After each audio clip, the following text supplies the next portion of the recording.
Hey everyone, my name is Wes from interactiveenglishvideos.com, and the channel, it's all about helping you practice and improve your English skills. And today I want to help you build your vocabulary by teaching you some advanced verbs that are related to work. And they are advanced, which means these verbs are more specific, so you may not hear them in everyday English, but they will help you better express your thoughts, opinions, and ideas. I'm going to tell you the verb, give you the meaning, and I will also share with you an example sentence so you can see how the verb is used in context. And hopefully this will help you better understand the meaning. Now, just because we're talking about verbs that are related to work, that does not mean you can only use these verbs in the work environment. You can use them in a variety of situations, but I wanted to give you something to associate it with, something that is relevant to your life experience, because that's going to make it much easier for you to understand. So let's begin with our first verb, which is expedite, to expedite something. And this just means to make something happen more quickly. So at work, maybe you have some process that you have to go through in order to complete or finish something. And you may want that to become more efficient, and you want it to happen a little quicker. And in that case, you could say that you want to expedite the process. The assembly line helped expedite the manufacturing process. Next is a phrasal verb, and that is step down. To step down, this means that you are giving up a position. And when we're talking about work, I think often it may be used with somebody who's at a high level, and maybe they are forced to step down, or perhaps they are asked to step down. Those are some common collocations that you would use with this phrasal verb. And I think this could happen for a variety of reasons. Perhaps there's some scandal and somebody's forced to step down, or maybe they're at work, there's just a lack of performance and they are asked to step down, to give up the position. The CEO was asked to step down because the company continued to lose money. Then we have accrue, and to accrue means to increase in the number or amount of something over a period of time. So in business, perhaps a business takes out a loan, and that loan is going to accrue interest. This will get added over a period of time. Or maybe an employee could accrue benefits the longer they work with a company, to accrue. The loan accrued interest each month. Then we have the verb cold call. And to cold call someone means to call or visit a possible customer and try to get them to buy something, but without them being asked to do so. You didn't ask this person to call or visit you. I think this has happened to all of us.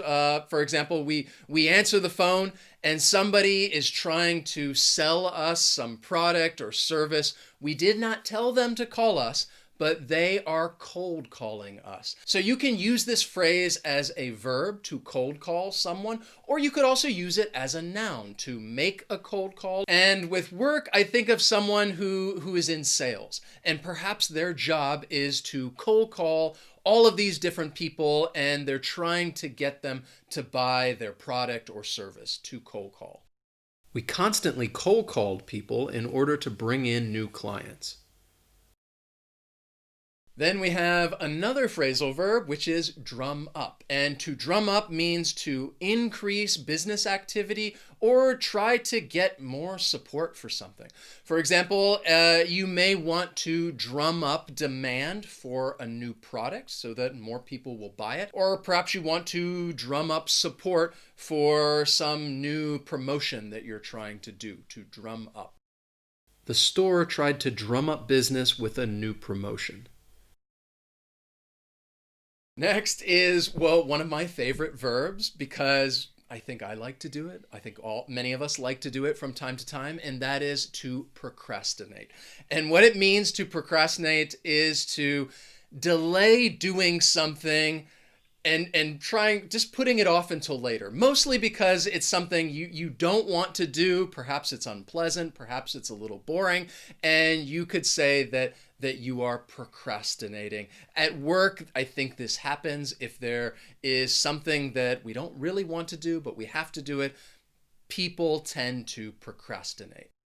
Stop procrastinating. Next is adjourn, and to adjourn means to have a pause or rest during some formal meeting or trial. And with this verb, I tend to think of someone who may work in law or politics. It's more of a formal setting, so in that case, people may use this verb and talk about adjourning a meeting and taking a pause, taking a rest to adjourn. Let's adjourn the meeting and we'll get back together next week. Then we have the verb implore, and to implore someone means to ask someone to do something or even not to do something in a very sincere and determined way. I think it's more kind of like a professional way of begging, and you implore someone to do something. You're trying to get them to do it, or maybe you would implore them not to do something. I implore all of you to go ahead and hit that like button. That's my professional way of begging, saying, please hit the like button. She implored her employees to follow the new guidelines. Next is the verb vacillate, and to vacillate means to be uncertain about what to do or to change between different options. It's a little similar to the verb hesitate, but I think you would often use this verb when there is an important decision that needs to be made and there are some different options that a person may have. And they're going to go back and forth between those options. They are vacillating. It happens at work because there are many important decisions that need to be made. I tend to vacillate when presented with two good options. Then we have a verb that, another one that I really like, and that is enlighten, to enlighten someone. And this means to provide some information or understanding. So I think at work, if you need to explain something to your colleagues or your boss, and you want to help them understand, you want to enlighten them. And often I think you may use this verb or even hear it being used with just a simple short statement, and someone would say, enlighten me. In which case they're saying, help me understand whatever it is you want to explain, enlighten me. Give me that information, enlighten me. I tried to enlighten my colleagues about the value of working together. Next is an idiom which is a little more informal, but also very relevant when talking about work, and that is to run out of steam. And what this means is to lose energy or interest to continue doing something that you've been working really hard, and perhaps you're starting to lose energy, and you could say that I'm running out of steam. Or maybe you're so busy and you're starting to lose interest in what you're doing. You could also say, I'm running out of steam. Of course, I think at any business, any company, they don't want their employees to run out of steam. He needs a vacation. He's starting to run out of steam.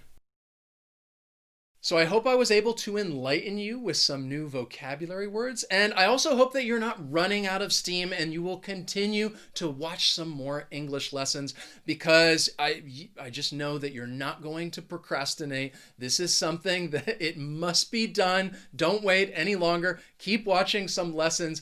And I'm going to adjourn this lesson right now. And I'm just trying to use as many of these words as I can just to help you get a quick review. Thank you guys so much for watching, and I will see you next time.